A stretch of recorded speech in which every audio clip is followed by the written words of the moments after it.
Once I was a child, I spoke as a child, I walked as a child, I played as a child, I understood as a child. And now that I have become a woman, I put away all childish games, all childish ways, and accept myself as a woman as it was spiritually, naturally intended to be.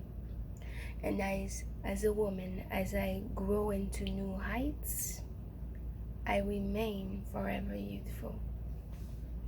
All right. The spirit of intimacy. The call to spirit.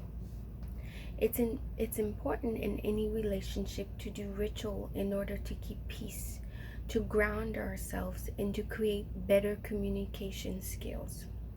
There are rituals that help couples to reaffirm their purpose, to give their gifts to the community, and to address difficulties in the lives of others so that they are not just wrapped up in their own things. What is a ritual? A ritual is a ceremony in which we call in spirit to come and be the driver, the overseer of our activities. The elements of ritual, let's reread this whole paragraph again. What is a ritual? A ritual is a ceremony in which we call in spirit to come and be the driver, the overseer of our activities. The elements of ritual allow us to connect with the self, the community, and the natural forces around us and around us. In ritual, we call in spirit to show us obstacles that we cannot see because of our limitations as human beings. Rituals help us to remove blocks standing between us and our true spirit and other spirits alike. In the village, everybody is addicted to ritual. Their people experience intimacy not just with their partners, but with the rest of the village at all times, simply because of the repeated involvement with ritual. There's such a high from this that most conversations are about the ritual that just ended or about the need for the next one. Maybe that's why they don't have television. That makes sense since nowadays we seem to make a ritual out of um, the various mind control facets that's been displayed to us. All right, let's continue. Um, they need to be constantly involved in ritual because it's like an energy that gives a high that lasts perhaps 3 or 4 days. And as soon as they start coming down, everybody is concerned. They need the high again. You don't do a ritual just for the sake of doing a ritual. Every ritual must have a specific purpose, a clearly stated intention. It must have something to resolve. There are special rituals, community rituals, maintenance rituals, and radical rituals. Radical rituals are done to dissociate someone from a state of profound turmoil or alienation and reunite him with his spirit. They are done by a community for an individual or individuals. It is then necessary to do regular maintenance rituals in order for the effects of the rituals to continue. Take, for instance, a person who is very disconnected from himself, from his spirit. He doesn't need maintenance ritual. He needs something radical to end that disconnection and bring the spirit back into himself so that he can start to be alive again. In such a ritual, the community must be there because a person becomes so vulnerable that he needs a contained sacred space held by other people who will make sure that he doesn't hurt himself. And also, the community must be there to welcome him back. Even though a person experiences a radical ritual, if he doesn't have an appropriate welcome back, his psyche will take it as a meaning that he did not do it right. He may have to go back and do it again. The psyche won't know the ritual has been successful without a community there to acknowledge that this is so. Every time you want to move into a ritual, you need to recognize that there's a whole line of ancestors behind you. There's a whole spirit world around you. There is the animal world, the ground world, the trees, and so forth. If you have a way of saying to these forces, come and be with us in such a way that we can feel and do such and such, then you already in ritual. Next, you must state your purpose, being quite specific about your need or goals. Spirits are drawn to a place of activity, particularly activity that interests them and demands their involvement. Pardon me. All you need to do from then on is to go deep into your heart and listen to the rhythm of it. There is a language spoken to you by the beings you have called into your circle. The problem is we usually don't listen enough, and therefore we don't hear it. Usually, if you ask one spirit to come, it will not come alone. It gathers its friends, its relatives, friends of its friends, and so on. And all these spirits will come to you. You don't need a PhD or to suffer pain and contortions in order to attract them. All you really need is the sincerity of your heart and a willing ear. In the West, people tend to standardize everything. So if you describe one ritual, people think it applies to all situations. Even though every case is different, people will follow the same formula. In ritual, that doesn't work. A ritual has to be made specific to the people who are involved in it. And if you try to standardize things, you actually take away the spirit of the people and try to force something false into the situation. We think that someone must bring a secret book of rituals recipes so that if we have a toothache, we go to the page 129, reach paragraph 2, and that will take care of it. When in fact, we ourselves are page 129, paragraph 2. So I'm saying, trust in yourself, believe in your ability to hear. Just say, I know these things exist somewhere in me. I remember growing up how one of my grandmothers used to involve us in ritual. She would create situations where we would have to come up with an appropriate ritual. Again, teamwork. That as you follow these passages, there's a lot of teamwork, and the teamwork facet of this does not mean like, okay, you might have to physically have a lot of people around you. As it's stated here, the ground could be part of those members. Your spiritual ancestors can be part of those members to help you kind of bring substance into the ritual that you are performing for that which you are seeking, or which you hope to bring forth, or for the result that you're trying to get pertaining to that specific ritual. All right, let's continue. She would create situations where we would have to come up with appropriate rituals.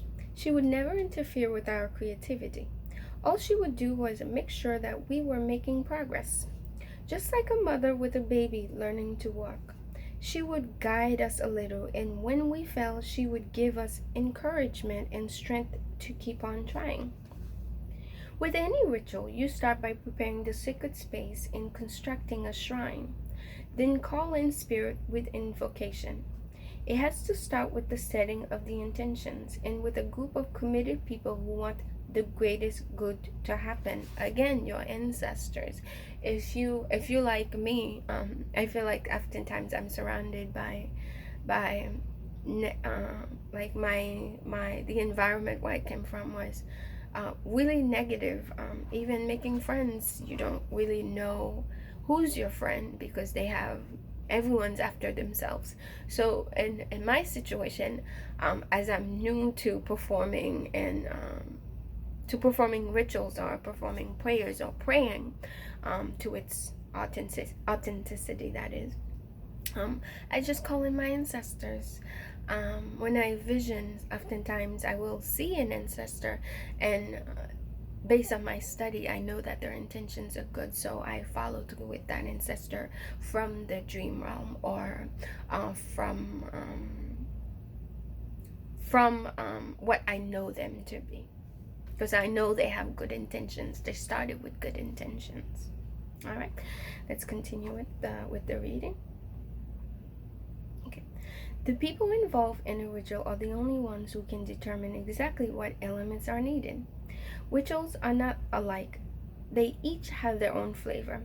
It would be best to look at each situation with care, then determine the elements that are needed. The fun comes when everybody adds an ingredient here and there. In this way, a ritual is like a meal where everybody brings an ingredient. Some people brings onions, some people brings tomatoes, some people bring lettuce or celery or pepper or chili and so on. Okay? After gathering all the elements, then you look and see which ingredients work best. You know what you like. There you go. You know what you like. Just like you know certain people are not good for your environment. It's the same thing here with a ritual. Bring in things that are necessary, that will elevate that fire of that ritual. All right. In this way, a ritual, pardon me, a ritual begins when you define a ritual space. You can delineate a ritual space with ashes, leaves, or stones, or sometimes just by building a shrine. Select a shrine. The church has a shrine. For example, when you go to church, people who are of parent background church, you see that they have a Jesus in the wall, or a suffering Jesus. A suffering Jesus per se in the wall.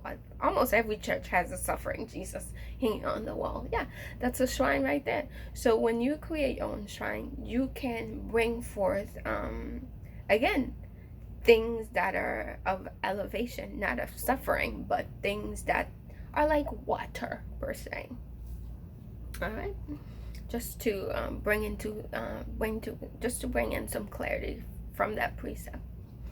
All right, select a place where you can build a shrine and light candles to whatever incites you, whatever spark you. Doesn't have to be specifically that, just something that sparks you, that ignite that fire within. Okay, select a place where you can build a shrine and light candles. Take ashes and make a circle as big as you think it needs to be.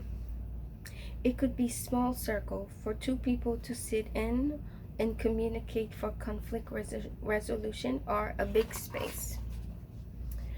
Along with mask, which represent the great mystery, and anything else that reminds one of nature or of source. All right.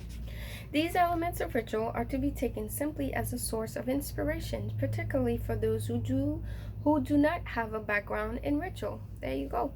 Now that you have your space delineated, your shrine ready, and the purpose of the ritual determined and clearly expressed to the spirits and ancestors, you can help the person for whom the ritual is designed. You might say that now the ritual starts, but in fact, the ritual started when people first gathered to figure things out and begin, with the guidance of spirit, to prepare the ritual space. If it's just you, as I often say, just bring in, as you study history and you know who you like, you know who was helping the cause and who wasn't helping the cause. Bring those forth, like your angels. These could be part of the rituals, all of that. All right. We should never exclude children from ritual. True that. When children are present, the most simple and vibrant rituals become possible. As you put childish things aside, you bring in your inner child. If you are doing this alone, okay? For me, who often does things alone, I'm not saying you should, but if you find yourself in the environment where you're in the healing aspect of things, of this journey, then yeah, there you go. Bring your inner child, of which you've been healing and growing, And loving, bring forth that inner child and invite that inner child into this prayer. Okay? Um, that does the job. You don't need much to pray. All right. All right, let's continue. All right, let's start from there. We should never exclude children from ritual. When children are present, the most simple and vibrant ritual become possible. If they are there, whatever you do wrong is right. For some reason, they are by their own nature naturally ritualistic. Very true. Very, very true. Even if it means just to get them together, call on the spirits. State your purpose and have a procession where they lead and you follow. That's all right, because the amount of sincerity and purity that is in front of you will heal all kinds of dirt or criticism or negativity that you may carry. It's that powerful. Not everything in ritual from Africa can work here. Like the idea of sacrifice, sacrificing chicken for instance. But people here are familiar with offerings. Take an offering to the sea, take an offering to the mountain or to a field. There you go. It is very helpful periodically to give something away on behalf of your intimate life. An offering of gratitude to spirit, or a giveaway of negativity to cleanse your relationship. People have a tendency to stay away from emotion, so we disconnect ourselves from what is happening and is become superficial. In ritual, if tears are coming, it's okay for tears to be there. If anger is coming, it's important that anger comes out. In fact, anger carries in its in fact, anger carries in it a healing energy. Only when we let it overtake our being and keep it prisoner does it becomes destructive. The whole concept of the intimate is primarily derived from ritual. Outside of ritual, nothing can be truly intimate, which is why in the village every emotion is ritualistically understood. I have to say, in my experience so far in life, I have to say intimacy has been very lacking in terms of what's out there, in terms of how people interact with one another. I feel like we dismiss intimacy, but intimacy is a fire. It keeps your tomorrow going. In anything you do, you should have that intimacy ingredient and incorporate in it, because it rises that fire. It's not just intimacy for tomorrow. It's not just intimacy for today. It's intimacy for tomorrow, and it carries over. It's like that connection. Just like oftentimes, New Age says all things are connected, which I agree. All things are connected, but it's have you been connecting all things? Have you been incorporating intimacy in all things that you touch? So that's how things are connected. That's how all things are connected, is that intimacy that when you come into certain things that you create, that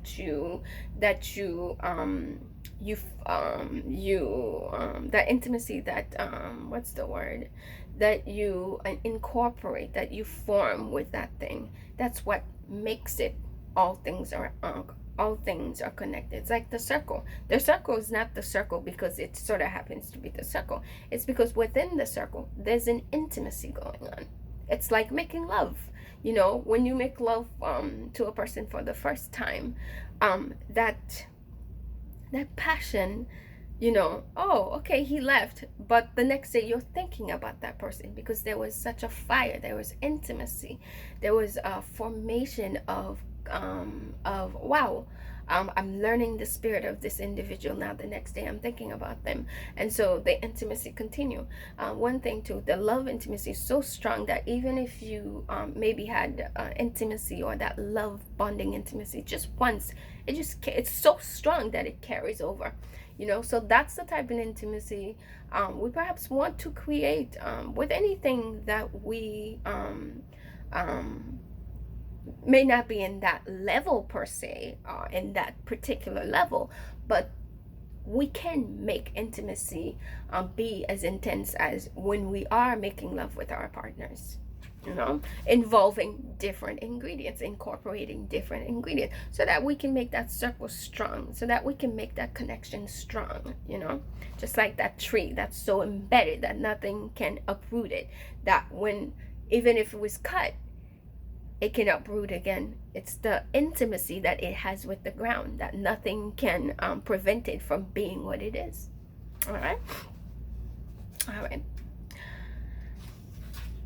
All right. So let's end here. One more paragraph on intimacy when it comes to connecting with the call to spirit, or when it comes to connecting to spirit. So let's see what this says. To learn how to become familiar with the intimate is to go to the school of ritual again. There you go. Because we gotta unlearn, learn, and relearn. All right? Because if you know how to dwell in ritual, you are likely to handle your relationship better than a person who doesn't know how. I don't know how to prove that, but I can't help but see in screaming and yelling of a couple's conflict resolution ritual the renewal of a contract of intimacy. It is as if somehow, without this ritual, another 5 days of relationship are not possible. It also means that here there are people who are not taking their relationship for granted. All right, so we're gonna end it there. So there you go. Right now, intimacy, because there's such a lack of intimacy in anything that society do and anything that we do, we notice that there's a lot of abuse. There's a lot of psyche abuse between interaction with people or interaction with other things. There's a lot of mental abuse. There's a lot of neglect abuse, and it's going on silently. And that is an intense war to be battling. All these abuse that are taking place within connections, when we make connections to people, it is abuse. So oftentimes, when we don't take care of that intimacy part of ourselves, we basically deviate from the whole connection of things. Yeah, we like to say all things are connected, but all things are not connected just for the sake of connection. You have to create that fire of connection. It doesn't just happen. That's why people fall out of love. That's why you fall out of love with things, because that intimacy is lacking. So, as I said before, when you take your place as a man in this world, you step into the world, this new world that is, you step into this new world and you take your place either as a man or as a woman. Put away all the childish games, all the childish thoughts. Put away these things and claim yourself, because until you do, you just saying. Until you put away those childish things, you are just saying, you're just talking. You're not walking the walk, you're just saying. Bless.